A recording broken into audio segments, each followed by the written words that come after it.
911 tapes of a woman who says she witnessed Tuesday night's in-custody death. She says she saw everything, and Eyewitness News reporter Tom Murphy listened to the tapes and has more. Tom?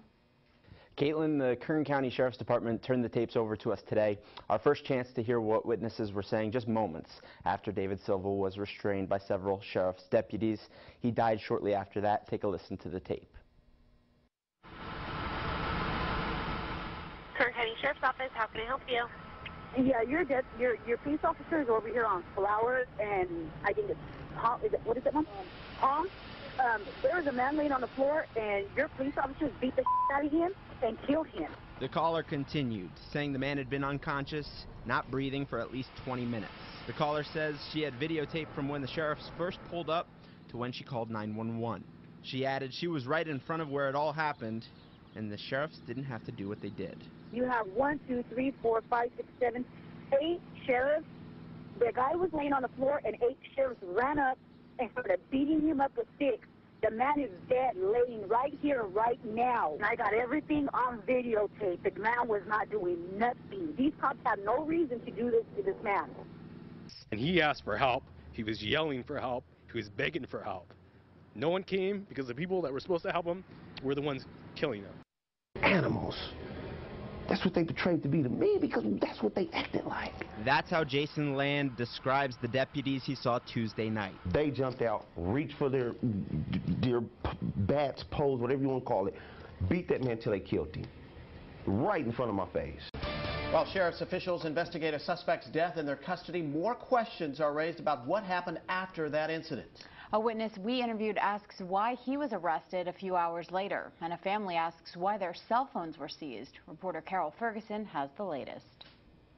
Well, today we talked to the attorney that family hired. That lawyer was also contacted by the eyewitness we heard from yesterday.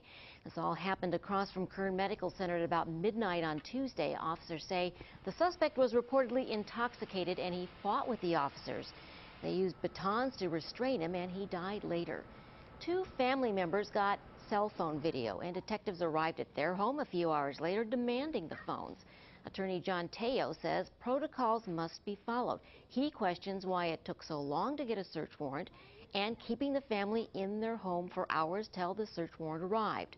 Melissa Cuellar says her family wants the video to be available, and that's what they told officers. We told them we weren't going to give them our phone. And they told us that it was evidence, and pretty much my house was a crime scene because we had the evidence. I think they felt that they could intimidate these people in giving them their phones without the search warrant. And now they're holding the phones, and there's no reason to.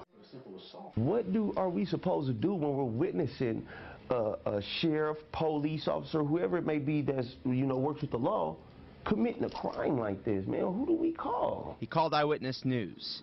Even before being interviewed, Jason said he was afraid of going on camera. After speaking up, he said he felt like he was being followed by deputies. He couldn't stop thinking about what he'd seen Tuesday night. So what are they going to do to me? They do the same to me.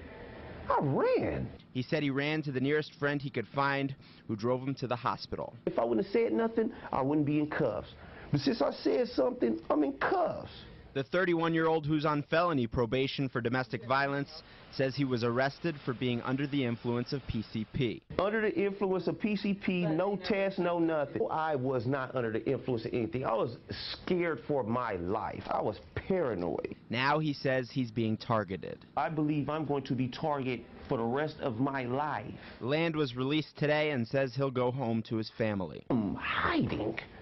That's what I'm going to do. I don't trust outside.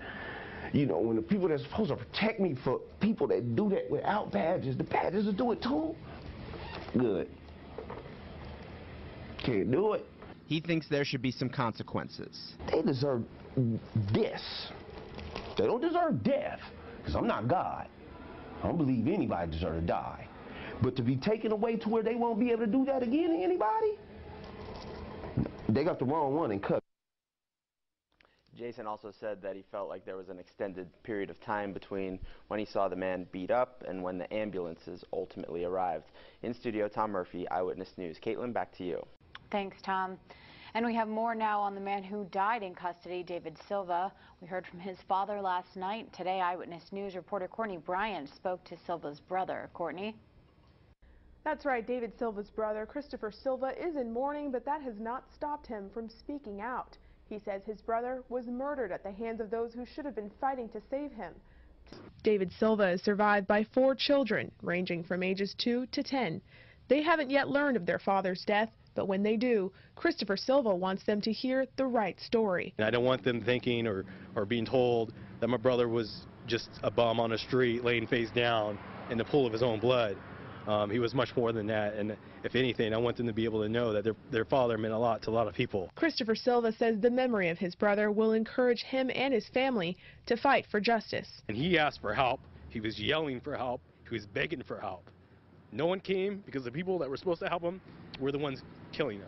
As the coroner's office is conducting an autopsy, the family has not yet been allowed to view the body. Christopher Silva says all he wants is to say goodbye one last time. All I ask for is to see my brother's body. You know, I want to see what they did to my brother before anything is kind of hidden, you know, before anything is made up. I don't want anyone else to see. Just let me go in there and let me see my brother. The coroner's office says an autopsy has been conducted, but results have not yet been released. We will, of course, be sure to bring you the latest as this story continues to develop.